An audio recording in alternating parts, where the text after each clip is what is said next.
Hi, this is Terry with Exact Line Tools. Today we're doing a repair on a Firetruck and two badly damaged doors. These doors are constructed out of sheet aluminum 3/16 of an inch thick. There's an inner panel and an outer skin that are welded together. Of course, these welds create distortions on the outer skin. The door is large, 27 inches by 45 inches. It's almost 4 feet wide. It's a difficult door to repair. The two doors were first repaired using conventional auto body techniques, but were later found to be unacceptable. We then sanded the primer and switched to using the blade. As you can see here, I'm applying plastic filler. This is a special mix of plastic filler that consists of 75% body filler and 25% putty glaze. This gives it a nice consistency, makes it easy to move around the surface of that door.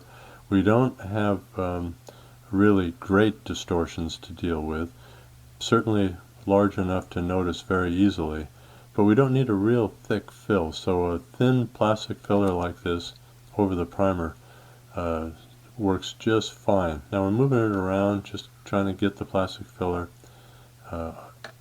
all around that section that we're going to sweep. Now we're using a number 1 blade with a stiffener attached to its edge, making it a rigid blade. We come across it, we get a nice sweep. There's a few gaps, they'll fill on the next sweep.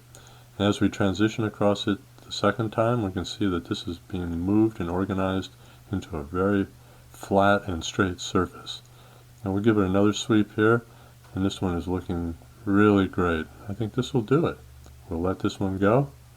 We'll clean off the blade, remove it from the edge of it with the plastic spreader, and we'll get ready for the next sweep. Now we're going to mix up some mud in the same proportions, and we're going to do the right side of the door in the same way.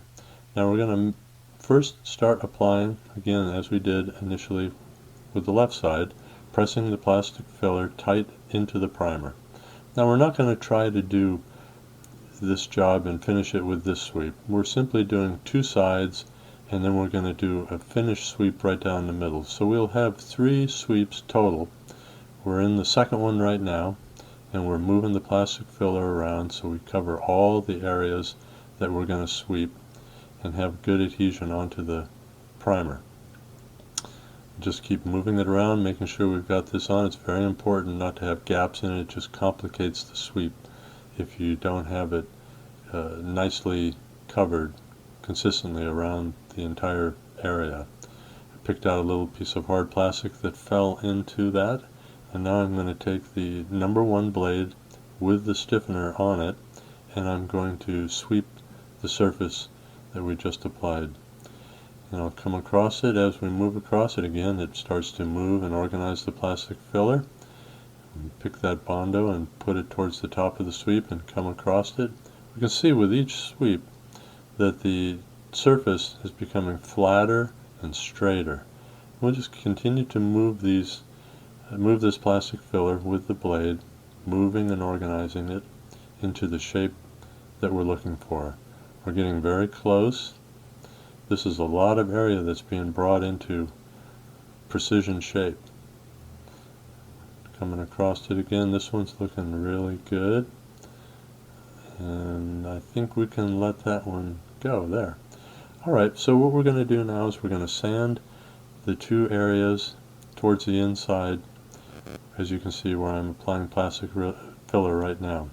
I wanted to sand those areas just in case there's any plastic Bondo nibs that are sticking up that could prove to be an obstacle for the blade's smooth transition across that area. Now I'm filling it up just like I did the right and the left side. We're just filling up that center section, moving across it and applying the plastic filler and pressing it tight up against the prime surface for good adhesion. We're just moving around a little bit here, try to get it a little bit more well distributed. It helps a little bit, but the blade does all the shaping, so it's not too important. We'll take the number 1 blade, and I'm holding my fingers right at the edge of the mud that I just spread on there. This is where I want it to end, sweep, so I'll press down very tight there, and that will bring into shape the center section merged on top of the two sides, the right and the left. This will make a seamless repair out of the entire panel.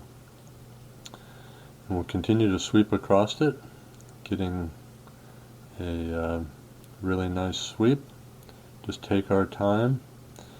Sometimes it helps to move the blade slowly across the surface. It gives it a little bit more time to move and organize the plastic filler. And it's looking really good. I think we're close to being done. Maybe we'll give it, looks good to me. Here it is in the sunshine, and we can see distinctly the three sweeps covering the door. It's very flat and looks great. What we're doing now is we're sanding it with a DA with 180 grit and blocked it with 180 grit on a longboard. And this is what we have as a result of that. A beautifully straight panel. Looks really good. The reflections that we can see do not show any distortions at all. Look at it from a little different angle here. Again, we're kind of walking across it, and the panel looks very flat.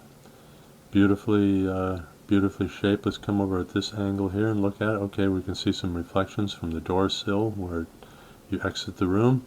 It looks beautifully straight. Just as flat as can be, like a mirror. Now let's contrast that to the left side of the Firetruck, where the doors are identical. They're just on the undamaged side of the vehicle, which we can see are distorted. Now these are the factory doors, and they had the same problem that we had initially. Straightening a nearly 4-foot long door, flat door, is not an easy thing to accomplish. We've overcome it with the blade. We've looked at it, the reflection there. Let's look at it again with a different reflection. Those same two doors are very distorted and not a pretty sight. Now on this side, these are the repaired doors. We can see a consistent reflection. These doors are very straight. This was accomplished by using the blade, doing sweeps across them. That was the shaping process. Here on this still picture, we can see a beautiful reflection of 3 cars and other things going on. Now looking down those same 2 doors, we can see the street, we can see the vehicles parked on the street. There's no movement of distortion across the 2 doors. These panels look just about as flat as a mirror, which is great.